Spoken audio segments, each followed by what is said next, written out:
Mercredi 19 juin 2024 à Porto Novo au Palais des Gouverneurs, les parlementaires se retrouvent pour 2 jours de travaux en plénière.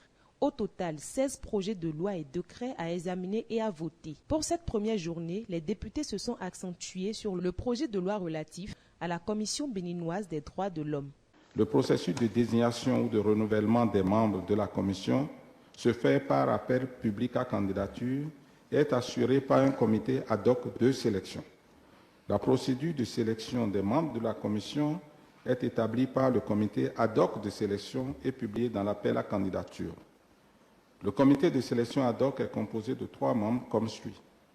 Un député désigné par le président de l'Assemblée nationale, un conseiller de la Cour suprême désigné par le président de la petite Cour, une personnalité désignée par le président de la République. Le représentant de l'Assemblée nationale assure la présidence du comité ad hoc de sélection et le représentant de la Cour suprême en est le rapporteur. Le comité ad hoc de sélection est mis en place par arrêté du ministre chargé des droits humains après désignation des membres par leurs institutions respectives sur son initiative. Ainsi, avec cette nouvelle configuration de l'article 12 de ce projet de loi, le président de la CBDH doit informer 3 mois avant le ministre en charge des droits humains de la fin du mandat des membres de la commission. Au chapitre 4, la commission s'organisera désormais comme suit. Elle tient 2 sessions ordinaires par an, sans préjudice de sa saisine.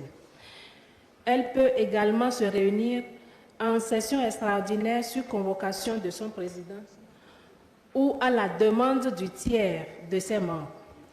Les décisions y sont prises par consensus ou par vote dans les conditions fixées par le règlement intérieur. La plénière est chargée de l'adoption du plan opérationnel annuel, l'adoption des rapports statutaires, l'adoption et la modification du règlement intérieur, l'élection du président de la commission sous la coordination du bureau d'âge, l'adoption du budget de la commission. La plénière ne peut valablement délibérer que si au moins les 2 tiers de ses membres sont présents. Article 30. La commission regroupe 2 sous-commissions. La sous-commission de promotion et de protection des droits humains, la sous-commission de prévention de la torture et d'autres formes de traitements cruels, inhumains et dégradants. Après lecture des autres textes que comporte le chapitre 4, la plénière a été suspendue et reportée pour demain jeudi 20 juin 2024.